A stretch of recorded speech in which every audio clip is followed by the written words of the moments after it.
Hello everyone, this is Sahana, your social science tutor from Parikshe. So ಇವತ್ತು ನಾವು ನಮ್ಮ ಮೊದಲನೇ ಚಾಪ್ಟರ್ ಆದಂಥ ದಿ ಅಡ್ವೆಂಟ್ ಆಫ್ ಯುರೋಪಿಯನ್ಸ್ನ ಓದ್ತಾ ಇದ್ವಿ. ಅಡ್ವೆಂಟ್ ಅಂದರೆ ಏನು? ಅರೈವಲ್, ಬಂದಾಗ ಅಂತ ಅಲ್ವಾ. ಸೊ ದಿ ಅರೈವಲ್ ಅಥವಾ ದಿ ಅಡ್ವೆಂಟ್ ಆಫ್ ಯುರೋಪಿಯನ್ನರು ಬಂದಾಗ ಎಲ್ಲಿಗೆ? ಭಾರತಕ್ಕೆ. ಸೊ ಯುರೋಪಿಯನ್ನರು ಭಾರತಕ್ಕೆ ಬಂದಾಗ ಏನೇನು ಬದಲಾವಣೆಗಳು ಆಯಿತು ಅನ್ನೋದೇ ಈ ಒಂದು ಚಾಪ್ಟರ್ ಅಲ್ವಾ. ಸೊ ಇದರಲ್ಲಿ ನಾವು ಯಾರ್ಯಾರು ಬಂದರು ಅನ್ನೋದನ್ನು ಕಲ್ತ್ವಿ, ಬಂದು ಏನು ಮಾಡಿದ್ರು ಅನ್ನೋದನ್ನು ಕಲ್ತಿದ್ದೀವಿ, ಆ್ಯಂಡ್ ಕಾರ್ನಾಟಿಕ್ ವಾರ್ಸ್ನ ಕೂಡ ಕಲ್ತ್ವಿ ಅಲ್ವಾ. ಇದಾದಮೇಲೆ ನೆಕ್ಸ್ಟ್ ಬರೋ ಅಂಥದ್ದೇ the battle of Plassey. So the battle of Plassey and the battle of Buxar ಇವೆರಡು ಯಾಕೆ ಆಯಿತು, ಆ್ಯಂಡ್ ಬ್ಯಾಟಲ್ ಆಫ್ ಪ್ಲಾಸಿ ಎಲ್ಲಿ ಏನೇನಿದೆ, ಸೊ ಈ ಯುದ್ಧ ಯಾಕಾಯಿತು, ಯಾರ ನಡುವೆ ಆಯಿತು, ಅದ್ರದ್ದು ರಿಸಲ್ಟ್ಸ್ ಏನಾಯಿತು, ಸೊ ಇದನ್ನೆಲ್ಲ ಇವತ್ತಿನ ವೀಡಿಯೋದಲ್ಲಿ ನೋಡೋಣ ಆಯಿತಾ. ಸೊ ಇವತ್ತಿನ ಟಾಪಿಕ್ ಏನು? The battle of Plassey. ಯಾವಾಗ ಆಗಿದ್ದು? 1757. So topics covered. ಇವತ್ತಿನ ವೀಡಿಯೋದಲ್ಲಿ ಏನೇನು ಓದ್ತಾ ಇದ್ದೀವಿ ಅಂತಂದರೆ British rule in India. So British rule in India ಹೇಗಿತ್ತು ಅಂತ, and introduction to the battles. ನಾನು ಹೇಳಿದೆ ಅಲ್ವಾ, ಎರಡು ಬ್ಯಾಟಲ್ ಅಂತ, battle of Plassey and battle of Buxar. So battle of ಪ್ಲಾಸಿಗೆ ಹೋಗೋಕ್ಕಿಂತ ಮುಂಚೆ ಇದು ಹೆಂಗೆ ಸ್ಟಾರ್ಟ್ ಆಯಿತು ಇವೆರಡೂ ಅನ್ನೋದನ್ನು ನೋಡೋಣ. ಆ್ಯಂಡ್ ಸಿರಾಜುದ್ದೌಲಾ ಅವ್ರ ಬಗ್ಗೆ ತಿಳ್ಕೊಳ್ಳೋಣ. And battle of Plassey, the actual topic, battle of Plassey 1757. So ಇಲ್ಲಿ ತನಕ ಇಂಟ್ರೊಡಕ್ಷನ್ ಆಯಿತಾ. So the actual topic 4th point ಆಗಿದೆ. ಸೊ ಅಲ್ಲಿ ತನಕ ನೀವು ವೇಟ್ ಮಾಡಬೇಕು. ಅದಾದಮೇಲೆ ಕೂಡ ನೀವು ಫುಲ್ ನೋಡಲೇಬೇಕು ಆಯಿತಾ. ಸೊ ಇದು ಕೂಡ ಇಂಪಾರ್ಟೆಂಟ್. ನೀವು ಇದನ್ನು ತಿಳ್ಕೊಬೇಕು ಅಂತ ಅಂದರೆ ಇದೆಲ್ಲನೂ ಇಂಪಾರ್ಟೆಂಟ್. ಸೊ ಸ್ಕಿಪ್ ಮಾಡಬೇಡಿ ಆಯಿತಾ. ಆ್ಯಂಡ್ ದೆನ್ ಬಿಟ್ವೀನ್ ಯಾರ ನಡುವೆ ಆಯಿತು ಅಂತ, ಕಾರಣಗಳೇನು, ಆ ಒಂದು ಯುದ್ಧ ನಡೆಯೋದಕ್ಕೆ ಔಟ್ಕಮ್ಸ್, ಅದರಿಂದ ಏನಾಯಿತು, ಪರಿಣಾಮಗಳೇನು, ಆ್ಯಂಡ್ ರಿಸಲ್ಟ್ಸ್, ಕೊನೆಯದಾಗಿ ಏನು ರಿಸಲ್ಟ್ ಆಯಿತು. ಸೊ ಇಷ್ಟೆಲ್ಲ ಆದಮೇಲೆ ರಿಸಲ್ಟ್ ಏನು ಬಂತು ಅಂತ, ಆ್ಯಂಡ್ ಆದಮೇಲೆ ಒಂದು ಸರಿ ರೀಕಾಲ್ ಮಾಡೋಣ. And PYQP, previous year question paper, ಈ ಒಂದು ಟಾಪಿಕಿಂದ ಏನಾದರೂ ಬಂದಿದೆ ಅದನ್ನು ನೋಡೋಣ ಆಯಿತಾ. ಸೊ ಅರ್ಥ ಆಯ್ತಲ್ಲ, ಇಷ್ಟೂ ನಾವು ಇವತ್ತಿನ ಕ್ಲಾಸಲ್ಲಿ ಕವರ್ ಮಾಡ್ತೀವಿ. ಫಸ್ಟ್ ಏನಪ್ಪ ಅಂತಂದರೆ British rule in India. So British rule ಅಂದಿದ ತಕ್ಷಣ ನಮ್ಗೆ ನೆನಪಾಗಬೇಕಾಗಿರೋದು ಈಸ್ಟ್ ಇಂಡಿಯಾ ಕಂಪನಿ. ಸೊ ಏನೇ ಆದ್ರೂ ಎಲ್ಲ ಈಸ್ಟ್ ಇಂಡಿಯಾ ಕಂಪನಿ ಕೆಳಗಡೆನೇ ಇತ್ತು. ಯಾವಾಗವರೆಗೂ? 1857ವರೆಗೂ. ಸೊ ನಾನು ಹೇಳಿದೆ ಅಲ್ವಾ, so first war of Indian independence ಏನಿದೆ ಅದು 1857ಅಲ್ಲಿ ನಡೆಯುತ್ತೆ. ಸೊ ಅಲ್ಲಿ ತನಕ ಏನೇ ಆದ್ರೂ ಪ್ರತಿಯೊಂದೂ ಯಾರೋ ಒಂದು ಕಂಟ್ರೋಲಲ್ಲಿತ್ತು, ಈಸ್ಟ್ ಇಂಡಿಯಾ ಕಂಪನಿ ಕಂಟ್ರೋಲಲ್ಲೇ ಇತ್ತು ಆಯಿತಾ. So gain political control over south of India. So ಇವಾಗ ನೋಡಿರ್ಬೋದು ಕರ್ನಾಟಿಕ್ ವಾರ್ಸ್ ಆಗಿದೆ. ಸೊ ಇಷ್ಟೆಲ್ಲ ಆದಮೇಲೆ ಯುರೋಪಿಯನ್ನರ ನಡುವೆ ಆಗಿದ್ದದು, ಬ್ರಿಟಿಷು ಹಾಗೂ ಫ್ರೆಂಚ್ನ ನಡುವೆ. ಸೊ ಬ್ರಿಟಿಷ್ ಅವ್ರಿಗೆ ಮೇಲ್ಗೈ ಆಗಿದೆ. ಸೊ ಇವಾಗ ಎಲ್ಲನೂ ಬ್ರಿಟಿಷ್ ಅವ್ರ ಕೆಳಗಡೆನೇ ಇದೆ. ಎಲ್ಲನೂ ಅಂತ ಅಂದರೆ ಆಲ್ಮೋಸ್ಟ್ ಭಾರತ ಇವಾಗ ಯಾವುದೇ ಒಂದು ಯುರೋಪಿಯನ್ನರ ಕೆಳಗಡೆ ಇಲ್ಲ, ಬರೀ ಬ್ರಿಟಿಷ್ ಅವ್ರ ಕೆಳಗಡೆ ಇದೆ. ಅರ್ಥ ಆಗ್ತಾ ಇದೆಯಾ? ಮುಖ್ಯವಾಗಿ ಪೊಲಿಟಿಕಲ್ ಪವರ್ ಎಲ್ಲಿ? South India. The British East India company wanted to gain control over the rich Bengal province. So Bengal province ನಿಮ್ಮ ನಾರ್ತ್ ಈಸ್ಟರ್ನ್ ಪಾರ್ಟ್ ಏನಿದೆ ಅಲ್ಲಿ ಕೂಡ ನಮಗೆ ಒಂದು ಹಿಡಿತ ಬೇಕು ಅನ್ನೋದೇ ಈಸ್ಟ್ ಇಂಡಿಯಾ ಕಂಪನಿಯ ಒಂದು ಗುರಿಯಾಗಿರುತ್ತೆ ಆಯಿತಾ. So the East India company was marking considerable profits from this province. So ವ್ಯಾಪಾರ ಏನೋ ಮಾಡ್ತಾಯಿತ್ತು, ಆಮೇಲೆ ಬಿಸ್ನೆಸ್ ಮಾಡ್ತಾಯಿತ್ತು, ಎಲ್ಲ ಮಾಡ್ತಾಯಿತ್ತು, ಬಟ್ ನನ್ನದೇ ಕಂಟ್ರೋಲ್ ಇರಬೇಕು ಅನ್ನೋದಿರಲಿಲ್ಲ. ಎಲ್ಲಿ? ಬೆಂಗಾಲ್ ಪ್ರಾವಿನ್ಸಲ್ಲಿ. ಸೊ ಆ ಒಂದನ್ನು ನಾನು ಪಡ್ಕೋಬೇಕು ಅನ್ನೋದೇ ಇದಕ್ಕೆಲ್ಲ ಒಂದು ನಾಂದಿ ಆಯಿತಾ. ಸೊ ಒಂದು ಸ್ಟಾರ್ಟಿಂಗ್ ಪಾಯಿಂಟ್, ಒಂದು ಟ್ರಿಗರಿಂಗ್ ಪಾಯಿಂಟ್ ಏನಪ್ಪ ಅಂತಂದರೆ ಅದೇ. ಸೊ ನನಗೆಲ್ಲನೂ ನನ್ನ ಹಿಡಿತದಲ್ಲೇ ಇರಬೇಕು, ಆ ಒಂದು ಬೆಂಗಾಲ್ ಪ್ರಾವಿನ್ಸು ಅನ್ನೋದೇ ಈಸ್ಟ್ ಇಂಡಿಯಾ ಕಂಪನಿಯ ಗುರಿಯಾಗಿರುತ್ತೆ. ಸೊ ಇದೇ ಇಷ್ಟೆಲ್ಲದಕ್ಕೂ ನಾಂದಿ ಹಾಡೋದು. ಅರ್ಥ ಆಗ್ತಾ ಇದೆಯಾ? ಎಸ್. ಹಾಂ ನೋಡಿ, ಇಲ್ಲಿದೆ ಅಲ್ಲ ಈ ಒಂದು ಪಾರ್ಟ್. ನಾನು ಹೇಳಿದೆ ಅಲ್ಲ, ನಾರ್ತ್ ಈಸ್ಟರ್ನ್ ಪಾರ್ಟ್ ಏನಿದೆ ಇಲ್ಲಿ ಇಷ್ಟು ಪ್ರಾವಿನ್ಸು ನಮಗೆ ಬೇಕು ಅಂತ ಈಸ್ಟ್ ಇಂಡಿಯಾ ಕಂಪನಿಯವರು ಅಂದ್ಕೊಳ್ಳೋದು. ಇದೇನಿದೆ ನಮಗೆ ಬೇಕು ಅಂತ ಅನ್ಕೋತಾರೆ. So the Bengal province had achieve termed tremendous growth in the areas of agriculture, commerce and industry. So ಇದಕ್ಕಿಂತ ಬೇಕಾ? ಸೊ ಇಷ್ಟೆಲ್ಲ ಪ್ರಾಫಿಟ್ಸ್ ನಡೀತಾ ಇದೆ, ಅಲ್ಲಿ ನಾನೇ ಕೂತ್ಕೊಂಡು ಆಳಿದ್ರೆ ಇಷ್ಟೆಲ್ಲ ಪ್ರಾಫಿಟ್ಸು ನನಗೆ ಬರುತ್ತೆ, ಯಾರೂ ನನ್ನನ್ನು ಮಾತಾಡೋಂಗಿರೋದಿಲ್ಲ ಅನ್ನೋದು ಅವರ ಒಂದು ಇಂಟೆನ್ಷನ್ ಆಗಿತ್ತು ಆಯಿತಾ. ಸೊ ನೀವು ಈ ದಸ್ತಕ್ ಅನ್ನೋ ವರ್ಡ್ನ ಇನ್ನು ಮುಂದೆ ಸುಮಾರು ಸರಿ ನೋಡ್ತೀರಾ. ಸೊ ಹಾಗಾಗಿ ನಾನು ಇದನ್ನು ಫಸ್ಟ್ ಎಕ್ಸ್ಪ್ಲೇನ್ ಮಾಡ್ತೀನಿ ಟರ್ಮ್ನ. ಸೊ ದಸ್ತಕ್ ಅಂದರೆ ಏನಪ್ಪ ಅಂತ ಅಂದರೆ licence that could ensure any one to import, ಏನಾದರೂ ತರಿಸ್ಕೊಳ್ಳೋದಕ್ಕೆ ಬೇರೆ ಕಂಟ್ರಿಯಿಂದ, ಆ್ಯಂಡ್ ಎಕ್ಸ್ಪೋರ್ಟ್ ಅಂದರೆ ನಮ್ಮ ಕಂಟ್ರಿಯಿಂದ ಬೇರೆ ಕಂಟ್ರಿಗೆ ಏನಾದರೂ ಕಳಿಸೋದಿದ್ರೆ ವಸ್ತುಗಳಾಗಿರ್ಬೋದು, ಏನಾದರೂ ಐಟಮ್ಸ್ ಆಗಿರ್ಬೋದು, ಸ್ಪೈಸಸ್ ಆಗಿರ್ಬೋದು, ಇದೆಲ್ಲ ನಮ್ಮ ಕಂಟ್ರಿಯಿಂದ ಬೇರೆ ಕಂಟ್ರಿಗೆ ಕಳಿಸೋದಕ್ಕೆ, ಆ್ಯಂಡ್ ನಮ್ಮ ಕಂಟ್ರಿಯಲ್ಲಿ ಏನಿಲ್ವೋ ಅಲ್ಲಿಂದ ತರಿಸ್ಕೊಳ್ಳೋದಕ್ಕೆ ಏನು ಮಾಡಬೇಕಿತ್ತು, ಕಂದಾಯ ಕಟ್ಟಬೇಕಿತ್ತು ಈ ಒಂದು ಟ್ರಾನ್ಸ್ಪೋರ್ಟೇಷನ್ ಆಗೋದಕ್ಕೆ. ಸೊ ಆ ಒಂದು ಕಂದಾಯ ಕಡ್ದಿರ ನೀವು ಮಾಡ್ಕೋಬೋದು, ಪರವಾಗಿಲ್ಲ ಟ್ರಾನ್ಸ್ಪೋರ್ಟೇಷನ್ನ ಮಾಡ್ಕೋಬೋದು ಅಂತ ಕೊಡೋ ಲೈಸೆನ್ಸ್ನೇ ನಾವು ದಸ್ತಕ್ ಅಂತ ಹೇಳ್ತೀವಿ. ಓಕೆನಾ? So import and export without paying any tax and transport goods anywhere. ಆಯಿತಾ? ಸೊ ಬೇಸಿಕಲಿ ಕಂದಾಯ ಕಟ್ಟಿ ಮಾಡಬೇಕು ಮಕ್ಕಳೇ, ಅದೇ ರೂಲು, ಅದೇ ಲೀಗಲಾಗಿ ಹೋಗಬೇಕಾಗಿರೋದು, ಕಾನೂನು ಪ್ರಕಾರ ಆ ಥರನೇ ಮಾಡಬೇಕು. ಬಟ್ ಇಲ್ಲ ಪರವಾಗಿಲ್ಲ ನೀವು ಕಂದಾಯ ಕಟ್ಟಲಿಲ್ಲ ಅಂದ್ರೂ ಮಾಡ್ಕೋಬೋದು ಅಂತಂದರೆ ಅದಕ್ಕೊಂದು ಲೈಸೆನ್ಸ್ ಕೊಡಬೇಕಿತ್ತು. ಆ ಲೈಸೆನ್ಸ್ನ ಹೆಸರೇ ದಸ್ತಕ್ ಅಂತ. ಆಯಿತಾ? ಸೊ ಇದು ಹೇಗೆ ಇವರು ಮಿಸ್ಯೂಸ್ ಮಾಡ್ಕೋತಾರೆ ಅಂತ ನೋಡೋಣ. ಆಯಿತಾ? ಸೊ ವಿತ್ ದ ದಸ್ತಕ್ ಅಂದರೆ license issued by the Mughal ruler Farrukh Siyar, East India company made major profits in Bengal province. So ಈ ಥರ ಕಂದಾಯ ಕಟ್ದಿರೋ ಸುಮಾರು ಪ್ರಾಫಿಟ್ಗಳು ಮಾಡ್ಕೊಂಡ್ರು. ಆಲ್ರೆಡಿ ಬೆಂಗಾಲಲ್ಲಿ ವ್ಯವಸಾಯ ಆಗಿರ್ಬೋದು, ಯಾವುದಾದ್ರೂ ಒಂದು ಇಂಡಸ್ಟ್ರೀಸ್, ಕಾರ್ಖಾನೆಗಳಾಗಿರ್ಬೋದು, ಎಲ್ಲನೂ ತುಂಬ ಚೆನ್ನಾಗಿ ನಡೀತಾ ಇತ್ತು. ಎಲ್ಲದರಲ್ಲೂ ಅವರು ಲಾಭ ಪಡಿತಾಯಿದ್ರು. ಆ್ಯಂಡ್ ಅದನ್ನು ಬೇರೆ ಕಂಟ್ರಿಗೆ ಕಳಿಸ್ಬೇಕು ಅಥವಾ ಬೇರೆ ಕಂಟ್ರಿಯಿಂದ ನಮ್ಮ ಕಂಟ್ರಿಗೆ ತೊಗೊಬರ್ಬೇಕು ಅಂತ ಅಂದರೆ ಕಂದಾಯ ತುಂಬ ಕಟ್ಟಬೇಕಿತ್ತು. ಬಟ್ ಈ ಒಂದು ಲೈಸೆನ್ಸ್ ಬಂದಮೇಲೆ ಆ ಕಂದಾಯ ಕಟ್ಟೋ ಅವಶ್ಯಕತೆಯೂ ಇರಲಿಲ್ಲ. ಸೊ ಹಾಗಾಗಿ ತುಂಬ ಅಂದರೆ ತುಂಬ ಲಾಭ ಪಡ್ಕೊಂಡ್ರು. ಬಟ್ ಆಮೇಲೆ ಏನು ಮಾಡಿದ್ರಪ್ಪ ಅಂತ ಅಂದರೆ ಅದನ್ನು ಮಿಸ್ಯೂಸ್ ಮಾಡೋದಕ್ಕೆ ಸ್ಟಾರ್ಟ್ ಮಾಡ್ತಾರೆ. ಮಿಸ್ಯೂಸ್ ಅಂತ ಅಂದರೆ ನೀನು ನ್ಯಾಯವಾಗಿ ನಡೀತಾ ಇದ್ದರೆ ಓಕೆ ಫೈನ್, ಪರವಾಗಿಲ್ಲ, ಯಾರೂ ಏನು ಅನ್ನೋದಿಲ್ಲ. ಬಟ್ ಅದನ್ನೇ ನೀನು ಬೇರೆ ರೀತಿಯಲ್ಲೇ ಉಪಯೋಗಿಸ್ಕೊಳ್ತಾ ಹೋದರೆ ಅದನ್ನು ಮಿಸ್ಯೂಸ್ ಅಂತ ಹೇಳ್ತೀವಿ. ಆಯಿತಾ? So dastaks were limited to the company transactions. ಅಂದರೆ ಓಕೆ ನಾನು ಲೈಸೆನ್ಸ್ ಕೊಟ್ಟಿದ್ದೀನಿ, ಪರವಾಗಿಲ್ಲ ನೀವು ಯೂಸ್ ಮಾಡ್ಕೊಳ್ಳಿ ಅದನ್ನು. ಬಟ್ ಯಾರಿಗೆ ಕೊಟ್ಟಿದ್ದೀನಿ? ಒಂದು ಕಂಪನಿ ಯಾವುದದು? ಈಸ್ಟ್ ಇಂಡಿಯಾ ಕಂಪನಿ ಅಲ್ವಾ? ಒಂದು ಕಂಪನಿ, ನಿಮ್ಮ ಕಂಪನಿಗಂತ ಒಂದು ಕೊಟ್ಟಿದ್ದೀನಿ. ಬಟ್ ನೀವೇನು ಮಾಡ್ತಾ ಇದ್ದೀರಾ? But used by individual officers of the company to. ಒಂದು ಕಂಪನಿ ಅಂತ ನೀನು ಯೂಸ್ ಮಾಡಿದ್ರೆ ಪರವಾಗಿಲ್ಲ, ಬಟ್ ಕೆಳಗಡೆ ಇದ್ದಿದ್ದು ಚಿಕ್ಕ ಆಫೀಸರ್ಸ್ ಯಾರ್ಯಾರಿದ್ದಾರೆ ಅವರು ಕೂಡ ಈ ಲೈಸೆನ್ಸ್ನ ಯೂಸ್ ಮಾಡಿ ಗೂಡ್ಸ್ನ ಟ್ರಾನ್ಸ್ಫರ್ ಮಾಡ್ತಾಯಿದ್ರು. ಸೊ ಅವಾಗೇನಾಯಿತು? ಇಂಡಿವಿಜುವಲ್ ಆಗಿ ಪ್ರತಿಯೊಬ್ಬರಿಗೂ ಸಪ್ರೇಟಾಗಿ ಲಾಭಗಳು ಬರ್ತಾಯಿತ್ತು, ಕಂಪನಿಗೆ ಸಪ್ರೇಟಾಗಿ ಲಾಭಗಳು ಬರ್ತಾಯಿತ್ತು. ಅದನ್ನು ಮಿಸ್ಯೂಸ್ ಮಾಡ್ಕೊಂಡಂಗೆ ಅಲ್ವಾ? So this is misuse of dastaks. ಅರ್ಥ ಆಯ್ತಾ? ಸೊ ಈ ಥರ ಬ್ರಿಟಿಷ್ ಅವರು ಈಸ್ಟ್ ಇಂಡಿಯಾ ಕಂಪನಿ ಕಡೆಯಿಂದ ಪ್ರತಿಯೊಬ್ಬರೂ ಒಂದು ದಸ್ತಕ ಲೈಸೆನ್ಸ್ ಏನಿದೆ ಅದನ್ನು ಮಿಸ್ಯೂಸ್ ಮಾಡ್ಕೊಳ್ಳೋದಕ್ಕೆ ಸ್ಟಾರ್ಟ್ ಮಾಡ್ತಾರೆ. ಅದಾದಮೇಲೆ ಏನಾಗುತ್ತೆ? ಬ್ಯಾಟಲ್ಸ್ ಶುರು ಆಗುತ್ತೆ. ಸೊ ಈ ಬ್ಯಾಟಲ್ಸ್ ಬಗ್ಗೆ ಒಂಚೂರು ಇಂಟ್ರೊಡಕ್ಷನ್ ಕೊಡ್ತೀನಿ. So nawabs from Murshid Ali Khan to Alivardi Khan. So ಇವರು ಮರ್ಷಿದ್ ಅಲಿ ಖಾನ್ ಟು ಅಲಿವರ್ದಿ ಖಾನ್. ಸೊ ನಮಗೆ ಮೇನ್ ಆಗಬೇಕಾಗಿರೋದು ಇವರು. ಓಕೆನಾ? ಸೊ ಇದು ನಿಮಗೆ ಜಸ್ಟ್ ಒಂದು ಎಕ್ಸ್ಟ್ರಾ ಇನ್ಫಾರ್ಮೇಷನ್ ಕೊಟ್ಟಿದ್ದೀವಿ. ನಮಗೆ ಮೇನ್ ಆಗಬೇಕಾಗಿರೋದು ಇವರು ಅಲಿವರ್ದಿ ಖಾನ್. ಸೊ ಇವ್ರನ್ನ ನೆನ್ಪಿಟ್ಕೊಂಡಿರಿ, ಅಲಿವರ್ದಿ ಖಾನ್. ಸೊ ಏನಾಗುತ್ತಪ್ಪ ಅಂತ ಅಂದರೆ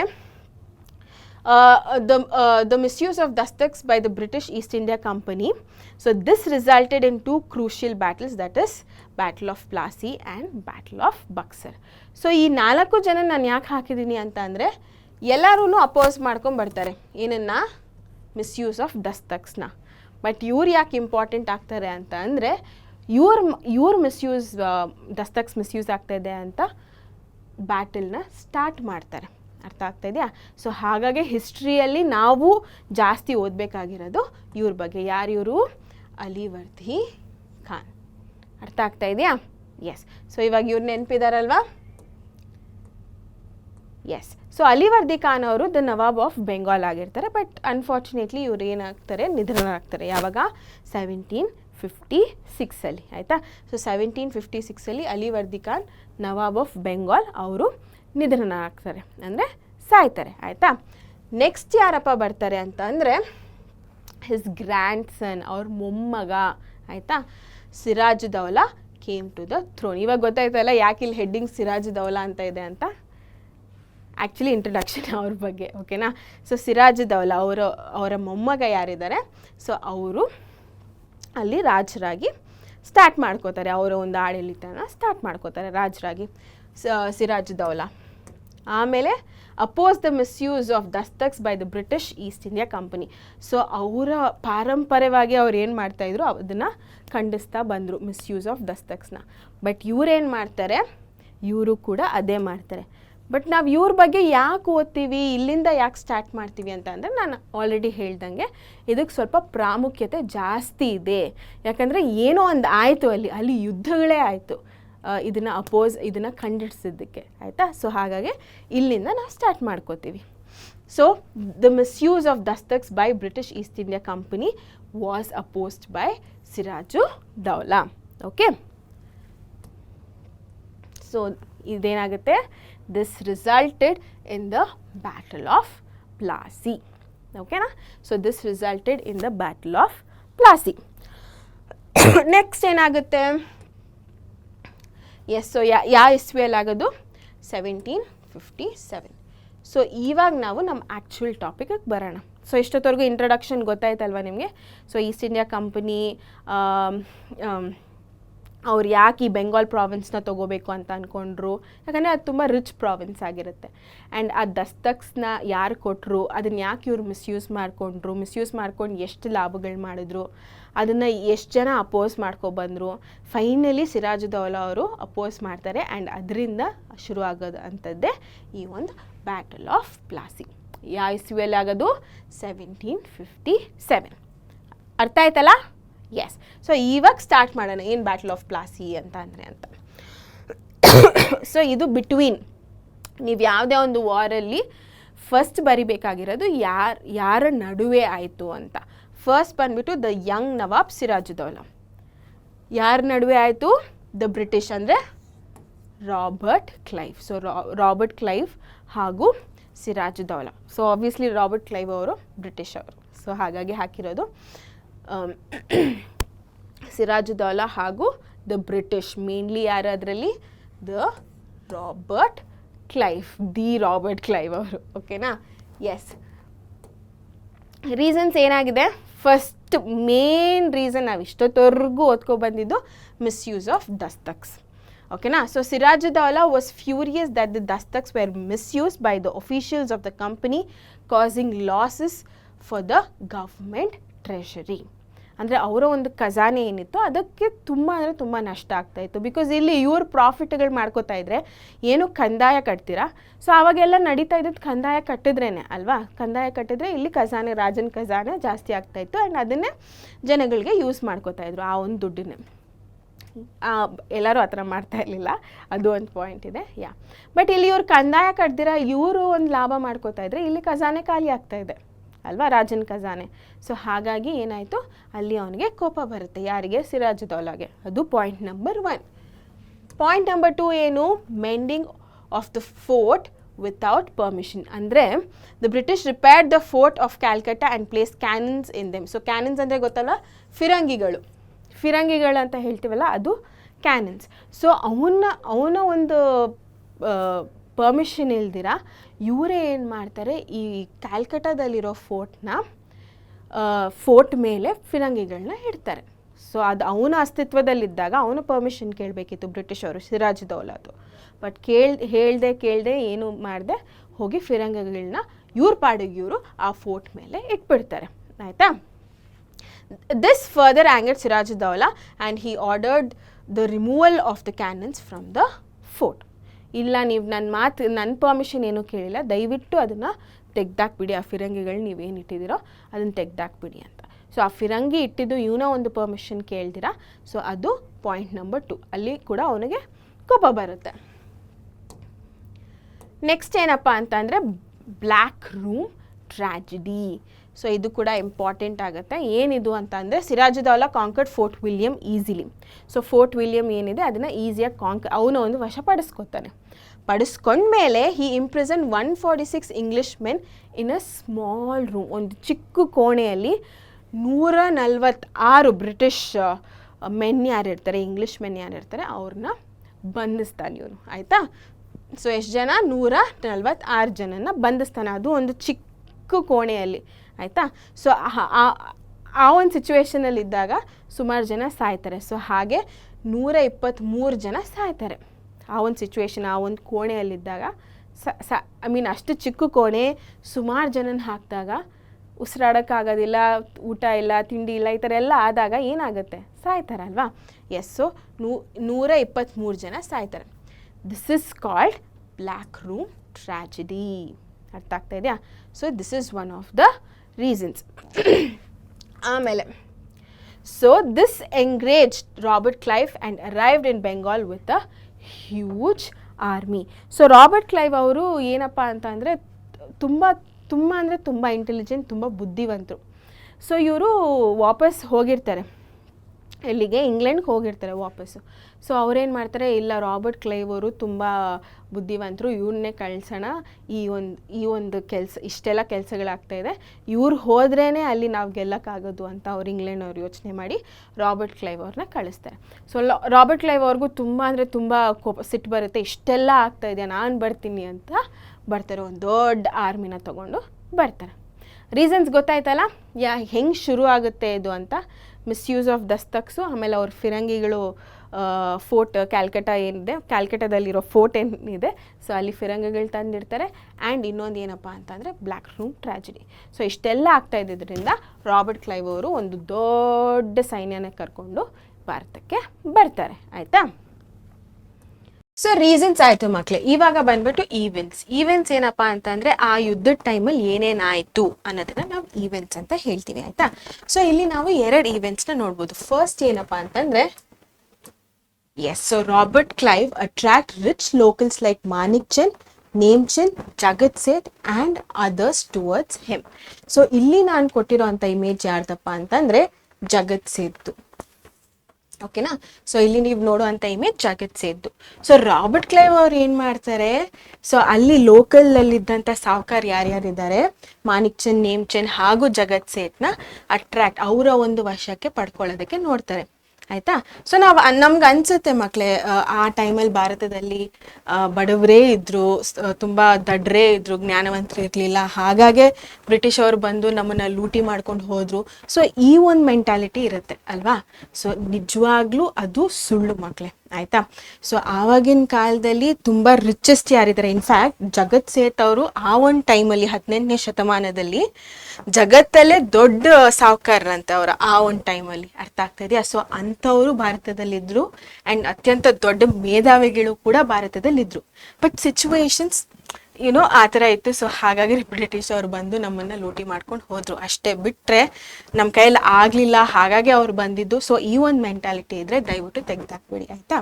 ಸೊ ಇಲ್ಲಿ ರಾಬರ್ಟ್ ಕ್ಲೈವ್ ಅವ್ರು ಏನು ಮಾಡಿದ್ರು, ಓಕೆ ನಾನು ಈ ಒಂದು ಯುದ್ಧ, ಈ ಒಂದು ಬ್ಯಾಟಲ್ ಆಫ್ ಪ್ಲಾಸಿ ಏನಿದೆ ಗೆಲ್ಲಬೇಕು ಅಂತಂದರೆ ಇವ್ರನ್ನೆಲ್ಲ ನನ್ನ ವಶಕ್ಕೆ ಪಡ್ಕೊಂಡ್ರೆ ನನಗೆ ತುಂಬ ಅನುಕೂಲ ಆಗುತ್ತೆ ಅನ್ನೋ ಒಂದು ಕಾರಣದಿಂದ ಯಾರ್ಯಾರು ಸಾಹುಕಾರ ಇರ್ತಾರೋ ಅವ್ರನ್ನ ಇವರ ಒಂದು ವಶಕ್ಕೆ ಪಡ್ಕೊಳ್ಳೋದಕ್ಕೆ ಹೋಗ್ತಾರೆ, ಆಯಿತಾ.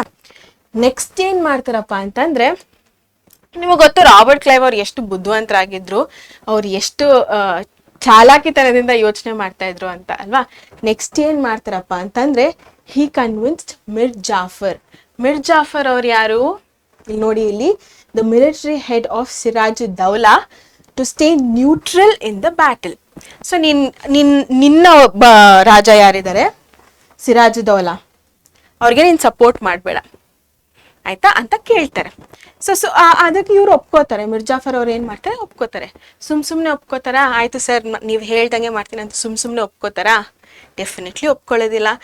ಯಾಕೆ ಒಪ್ಕೋತಾರಪ್ಪ ಅಂತಂದರೆ, ಇಲ್ಲಿ ನೋಡಿ, ಇಲ್ಲಿ Mir Jafar was offered the post of Nawab of Bengal. ಗೊತ್ತಾಗ್ತಾ ಇದೆಯಾ ಮಕ್ಕಳೇ. ಸೊ ಸಿರಾಜುದ್ದೌಲಾ ಇರೋ ಅಂಥ ಪೊಸಿಷನ್ಗೆ ನಾನು ನಿನ್ನನ್ನು ಕೂರಿಸ್ತೀನಿ, ನೀನು ನನಗೆ ಸಪೋರ್ಟ್ ಮಾಡಿದ್ರೆ ಅಂತ ಹೇಳ್ತಾರೆ. ಯಾರು? ರಾಬರ್ಟ್ ಕ್ಲೈವ್ ಅವರು. ಅದಕ್ಕೆ ಆಬ್ವಿಯಸ್ಲಿ ಇವ್ರು ಆಸೆ ಪಡ್ತಾರೆ. ಯಾರಿಗಿರೋದಿಲ್ಲ ದುರಾಸೆ ಹೇಳಿ ಮಕ್ಕಳೇ?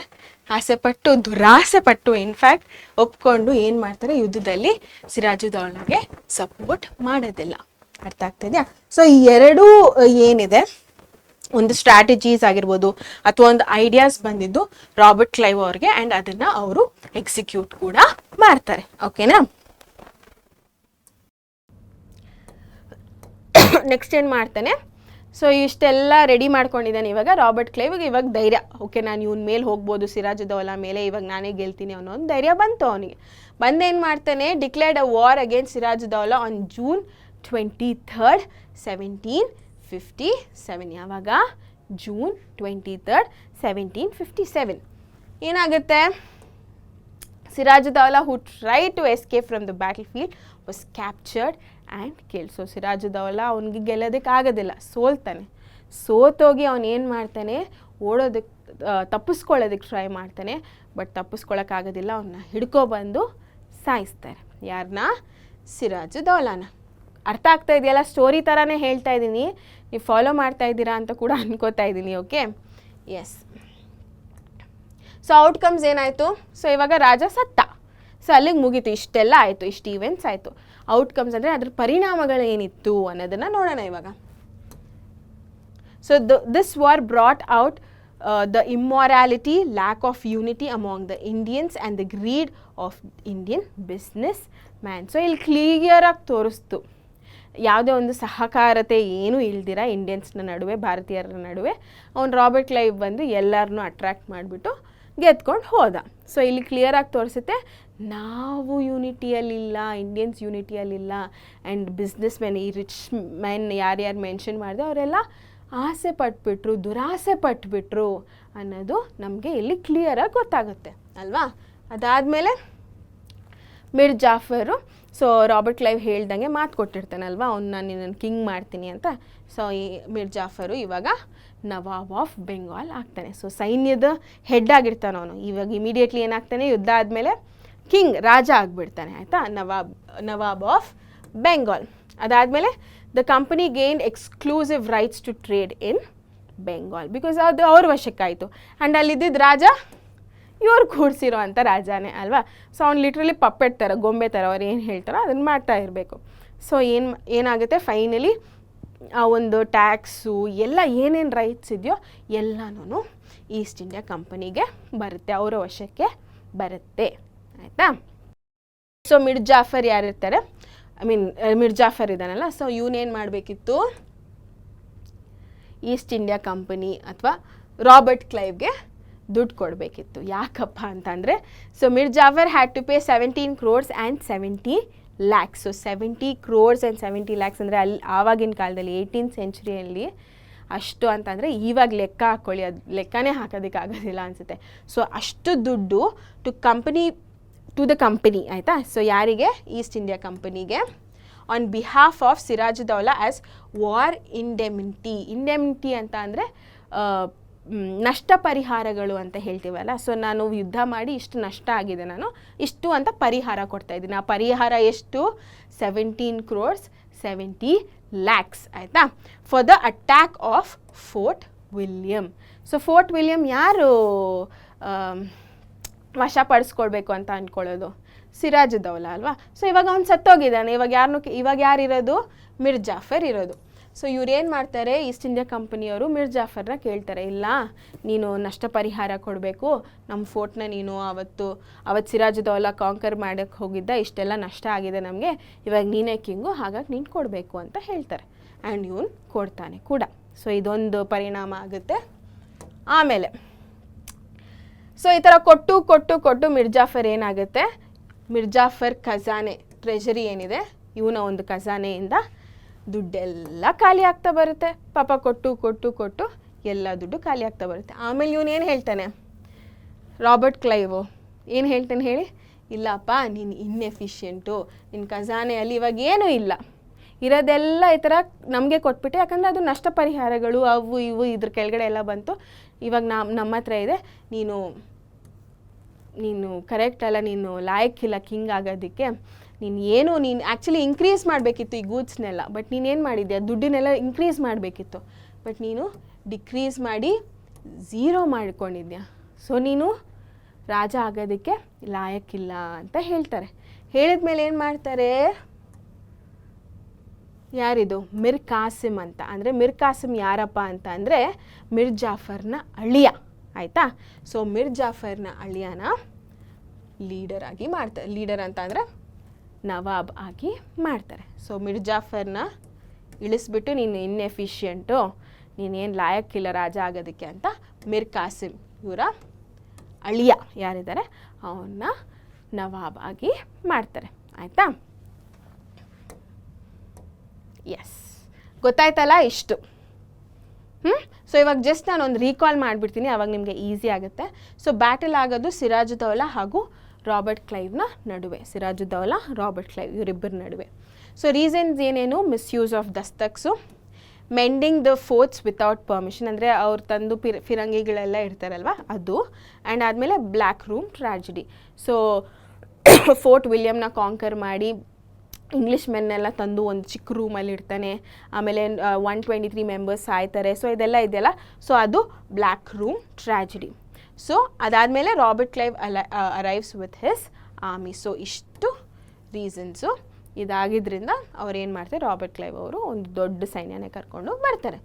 ಈವೆಂಟ್ಸ್ ಏನೇನಾಗುತ್ತೆ, ಯುದ್ಧ ಒಂದು ಆಗಬೇಕಾದ್ರೆ ಆ ಒಂದು ಪ್ರಾಸೆಸ್ ಏನೇನಾಗುತ್ತೆ ಅಂತ ಅಂದರೆ, Robert Clive attracts rich locals. So ಯಾರ್ಯಾರು ಸಾವ್ಕಾರ ಇರ್ತಾರೆ ಅವ್ರನ್ನೆಲ್ಲನೂ ಅಟ್ರ್ಯಾಕ್ಟ್ ಮಾಡ್ತಾರೆ. Mir Jafar neutral offer Nawab of Bengal. So ಸೈನ್ಯದ ಹೆಡ್ ಯಾರು ಇರ್ತಾರೆ, ಸಿರಾಜುದ್ದೌಲಾ ಅವ್ರದ್ದು ಹೆಡ್ ಯಾರು ಇರ್ತಾರೆ, ಮಿರ್ ಜಾಫರ್. ಸೊ ಮಿರ್ ಜಾಫರ್ ಅವ್ರಿಗೆ ಏನು ಹೇಳ್ತಾರೆ, ಇಲ್ಲ ನಾನು ನಿನಗೆ ಈ ಒಂದು ರಾಜನ ಪಟ್ಟಾನೇ ಕೊಡ್ತೀನಿ, ಸೊ ದಯವಿಟ್ಟು ನೀನು ಬ್ಯಾಟಲಲ್ಲಿ ಅವನಿಗೆ ಸಪೋರ್ಟ್ ಮಾಡಬೇಡ ಅಂತ ಹೇಳ್ತಾರೆ. ಅದಾದಮೇಲೆ 23 ಜೂನ್ 1757 ಯುದ್ಧ ಆಗುತ್ತೆ. And then Sirajuddaulah captured and killed. So ಅವನ್ನ ಹಿಡ್ಕೊಂಡು ನಾನು ತಪ್ಪಿಸ್ಕೊಳ್ಳೋದಕ್ಕೆ ಹೋಗ್ತಾನೆ, ಹಿಡ್ಕೊಂಡು ಸಾಯಿಸ್ತಾರೆ. ಅದು ಈವೆಂಟ್ಸು. ಔಟ್ಕಮ್ಸ್ ಅಥವಾ ರಿಸಲ್ಟ್ಸ್ ಏನೇನಿದೆ ಅಂತ ಅಂದರೆ, greed, immorality, lack of unity of Indians. So ಭಾರತೀಯರ ನಡುವೆ ಯಾವುದೇ ಥರ ಯೂನಿಟಿ ಇಲ್ಲ, ಆ್ಯಂಡ್ ದೊಡ್ಡ ದೊಡ್ಡ ಸಾವುಕಾರರೆಲ್ಲ ದುರಾಸೆ ಪಟ್ಬಿಟ್ರು. ಆಯಿತಾ? ಸೊ ಅದೊಂದು result. And then Mir Jafar so British ಅವರು ಮಾತು ಕೊಟ್ಟಂಗೆ ಅವನ್ನ ನವಾಬ್ ಮಾಡ್ತಾರೆ, ಕಿಂಗ್ ಮಾಡ್ತಾರೆ ಬೆಂಗಾಲಿಗೆ. Exclusive rights to trade. So ಇವನ್ನ ಕಿಂಗ್ ಮಾಡಿದ ಮೇಲೆ ಇವನು ಇವಾಗ ಗೊಂಬೆನೆ, ಸೊ ಅವ್ರು ಏನು ಹೇಳ್ತಾರೋ ಹಾಗೆ ಕೇಳಬೇಕು. ಸೊ ಹಾಗಾಗಿ ಬ್ರಿಟಿಷ್ ಅವ್ರಿಗೆ ಬೆಂಗಾಲ್ ಮೇಲೆ ಇದ್ದಂಥ ಪ್ರತಿಯೊಂದು ರೈಟ್ಸು ಅವರಿಗೆ ಸಿಕ್ಕೋಗುತ್ತೆ. ಅದಾದಮೇಲೆ Mir Jafar indemnity 17 crores 70 lakhs. So ಇದೇನಪ್ಪ ಅಂತಂದರೆ, ಸಿರಾಜುದ್ದೌಲಾ ಫೋರ್ಟ್ ವಿಲಿಯಮ್ನ ಕ್ಯಾಪ್ಚರ್ ಮಾಡ್ತಾನಲ್ವ, ಸೊ ಆವಾಗ ಇಷ್ಟು ಅಂತ ನಷ್ಟ ಆಗಿಬಿಟ್ಟಿರುತ್ತೆ. ಆ ನಷ್ಟ ಪರಿಹಾರ ನೀನೇ ಕೊಡಬೇಕು, ಇವಾಗ ನೀನೇ ರಾಜ ಅಂತ ಹೇಳಿ ಮಿರ್ ಜಾಫರಿಂದ 17 crores 70 lakhsನ ಇಸ್ಕೋತಾರೆ. ಆಯಿತಾ? ಅದಾದಮೇಲೆ ಎಫೆಕ್ಟ್ಸ್ ಏನಿತ್ತು, Mir Jafar victim puppet to East India company, ನಾನು ಅದೇ ಹೇಳಿದ್ದು. ಅದಾದಮೇಲೆ Bengal treasury empty, East India company greedy. So ಅವ್ರು ಏನು ಹೇಳ್ತಾರಪ್ಪ ಅಂತಂದರೆ, ನಿನ್ನ ಖಜಾನೆ ಎಲ್ಲ ಖಾಲಿ ಆಗ್ತಾ ಬಂತು ಮಿರ್ ಜಾಫರ್ ಅಂತ ಅಂದರೆ ಬೆಂಗಾಲ್ದು ಅಲ್ವಾ, ಬಿಕಾಸ್ ಅವನೇ ರಾಜ ಆಗಿರ್ತಾನೆ. ಸೊ ಖಜಾನೆ ಎಲ್ಲ ಖಾಲಿ ಆಗ್ತಾ ಬಂತಪ್ಪ, ಸೊ ನೀನು ಲಾಯಕ್ಕಿಲ್ಲ ರಾಜ ಆಗೋದಕ್ಕೆ ಅಂತ ಹೇಳಿಬಿಟ್ಟು ಏನು ಮಾಡ್ತಾರೆ, ಮಿರ್ ಕಾಸಿಮ್ನ ರಾಜ ಆಗಿ ಮಾಡ್ತಾರೆ. ಇನ್ಎಫಿಷಿಯೆಂಟ್ ಅಂದರೆ ನೀನು ಲಾಯಕ್ಕಿಲ್ಲ ಅಂತ. ಸೊ ಅಂತ ಹೇಳಿಬಿಟ್ಟು ಅವ್ರ ಅಳಿಯ ಯಾರಿದ್ದಾರೆ ಮಿರ್ ಕಾಸಿಮ್, ಅವ್ರನ್ನೇ ತಂದು ಕುರ್ಚಿ ಮೇಲೆ ಕೂಡಿಸ್ತಾರೆ. ಆಯಿತಾ? ಇನ್ನೊಂದು ಪಪ್ಪೆಟು ಅಷ್ಟೇ. ಅರ್ಥ ಆಗ್ತಾ ಇದೆಯಾ? ಎಸ್. ಸೊ ನೀವು ಯಾವುದೇ ಒಂದು ಕ್ವೆಶನ್ ವಾರ್ ಮೇಲೆ ಕೊಟ್ಟರೆ ಈ ಥರನೇ ಬರೀಬೇಕು. ಬಿಟ್ವೀನ್ ಯಾರ ನಡುವೆ ಆಯಿತು, ರೀಸನ್ಸ್ ಏನು, ಔಟ್ಕಮ್ಸ್ ಅಥವಾ ರಿಸಲ್ಟ್ ಏನು, ಅದ್ರ ಮುಂಚೆ ಈವೆಂಟ್ಸ್ ಏನು, ಔಟ್ಕಮ್ಸ್ ಅಥವಾ ರಿಸಲ್ಟ್ಸ್ ಏನು, ಆ್ಯಂಡ್ ಅದಾದಮೇಲೆ ಬರೋದು ಎಫೆಕ್ಟ್ಸು. ಈ ಥರನೇ ಬರೆದ್ರೆ ನಿಮಗೆ ಫುಲ್ ಪಾಯಿಂಟ್ಸ್ ಬರುತ್ತೆ. ಓಕೆನಾ? ಸೊ ಇಲ್ಲಿ ನಾನು ನಿಮಗೆ ಪ್ರಾಮಿಸ್ ಮಾಡ್ದಂಗೆ ಇವಾಗ ರೀಕಾಲ್ ಎಲ್ಲ ಮಾಡಿದ್ವಿ. ಇವಾಗ PYQPನ ನೋಡ್ತಾ ಹೋಗೋಣ. ಸೊ ಇದು ಬಂದಿರೋದು 2 ಮಾರ್ಕ್ಸಿಗೆ 2019 ಆಯಿತಾ? So what were the results of battle of Plassey. So battle of Plassey ಇದು ರಿಸಲ್ಟ್ಸ್ ಏನಾಯಿತು, ಫಲಿತಾಂಶಗಳು ಏನು ಅನ್ನೋದನ್ನು ಅವ್ರು ಕೇಳಿದ್ದಾರೆ. ಸೊ ಮಿನಿಮಮ್ ನೀವು ಎಷ್ಟು ಪಾಯಿಂಟ್ಸ್ ಬರಿಬೇಕಿಲ್ಲಿ 2 ಮಾರ್ಕ್ಸ್ ಅಂತ ಅಂದರೆ, ಸೊ ಮಿನಿಮಮ್ 4 ಪಾಯಿಂಟ್ಸ್ ಬರೀಲೇಬೇಕು. ಸೊ ಇವಾಗ ನೋಡ್ತಾ ಹೋಗೋಣ ಏನದು 4 ಪಾಯಿಂಟ್ಸ್ ಅಂತ. ನೋಡಿ ಇಲ್ಲಿ, so immorality, lack of unity and greed of Indian businessmen were exposed. ಅದು point number 1. Mir Jafar became the nawab of Bengal. ಇಲ್ಲಿ ನಾನು ಏನು ಹಾಕಿದ್ದೀನಿ ಅಂತಂದರೆ ಮೇನ್ ಪಾಯಿಂಟ್ಸ್. ಸೊ ಎಕ್ಸಾಮಲ್ಲಿ ಡೆಫಿನೆಟ್ಲಿ ಬರಿಬೇಕಾಗಿರುವಂಥ ಪಾಯಿಂಟ್ಸ್ ಇದು. ಈ ಪಾಯಿಂಟ್ಸ್ ಬರೆದ್ರೇ ನಿಮಗೆ ಮಾರ್ಕ್ಸ್ ಬರೋದು. ಸೊ ಇದ್ರ ಜೊತೆಗೆ ನೀವು ಆ ಕಡೆ ಈ ಕಡೆ ಸೆಂಟೆನ್ಸ್ ಕರೆಕ್ಟಾಗಿ ಫಾರ್ಮ್ ಮಾಡೋ ಥರ ವರ್ಡ್ಸ್ನ ಆ್ಯಡ್ ಮಾಡ್ತಾ ಹೋಗ್ಬೋದು. But these are the main points. ಓಕೆನಾ? So Mir Jafar became the nawab of Bengal. Point number 2. Point number 3 gained exclusive rights. So ಯಾರು ಗೇನ್ಡ್ ಅಂತ ಅಂದರೆ ಯಾರು ಇಲ್ಲಿ? ಸೊ ಬೇಸಿಕಲಿ ಇಲ್ಲಿ ಬ್ರಿಟಿಷ್ ಅವರು, ಆಯಿತಾ. ಸೊ ನಾನು ಇಲ್ಲಿ ಬ್ರಿಟಿಷ್ ಅವ್ರ ಬಗ್ಗೆ ಮಾತಾಡ್ತಾ ಇರೋದು. So British gain exclusive right ಏನಕ್ಕೆ? ಬಿಸ್ನೆಸ್ ಮಾಡೋದಕ್ಕೆ ಬೆಂಗಾಲಲ್ಲಿ, ಆಯಿತಾ. So British gain exclusive rights to do business in Bengal and 17 crores and 70 lakh to British as a war of relief. So ಇಷ್ಟು ಅವರು ಬ್ರಿಟಿಷ್ ಅವ್ರಿಗೆ ಕೊಡಬೇಕಾಗುತ್ತೆ, ಯಾಕಂದರೆ ಇದು ವಾರ್ ರಿಲೀಫ್ ಅಂತ. ಸೊ ನಾವೇನು ನಷ್ಟ ಪರಿಹಾರಗಳಂತ ಹೇಳ್ತೀವಿ, ಸೊ ಅದಕ್ಕಾಗಿ ಅವರು 17 crores and 70 lakhs ಬ್ರಿಟಿಷ್ ಅವ್ರಿಗೆ ಕೊಡಬೇಕಾಗಿ ಬಂತು, ಆಯಿತಾ. ಸೊ ಇಷ್ಟು ನೀವು ಆನ್ಸರ್ ಬರೆದ್ರೆ ಡೆಫಿನೆಟ್ಲಿ ನಿಮಗೆ 2 marks ಬರುತ್ತೆ. ಇಷ್ಟೇ ಇರೋದು ನಿಮ್ಮ ರಿಸಲ್ಟ್ಸಲ್ಲಿ, ಆಯಿತಾ. ಅರ್ಥ ಆಯ್ತಾ ಮಕ್ಕಳೇ? ಎಸ್. ಸೊ ಇಲ್ಲಿಗೆ ಕಂಪ್ಲೀಟ್ ಮಾಡ್ತೀನಿ ಬ್ಯಾಟಲ್ ಆಫ್ ಪ್ಲಾಸಿ. ನೆಕ್ಸ್ಟ್ ಬರೋ ಟಾಪಿಕ್ ಯಾವುದಪ್ಪ ಅಂತಂದರೆ ಬ್ಯಾಟಲ್ ಆಫ್ ಬಕ್ಸರ್. ಸೊ ಇವೆರಡೂ from exam point of view ತುಂಬ ಅಂದರೆ ತುಂಬ ಇಂಪಾರ್ಟೆಂಟ್ ಆಗುತ್ತೆ. ಸೊ ಇಡೀ ವಿಡಿಯೋನ ಕಂಪಲ್ಸರಿ ನೋಡಿ ಆ್ಯಂಡ್ ಅರ್ಥ ಮಾಡ್ಕೊಳ್ಳಿ, ಆಯಿತಾ. ಸೊ ಇಲ್ಲಿಗೆ I complete battle of Plassey. Signing of ಸಹಾನ ಆ್ಯಂಡ್ ಸ್ಟೇ ಟ್ಯೂನ್ ಟು ಪರೀಕ್ಷೆ.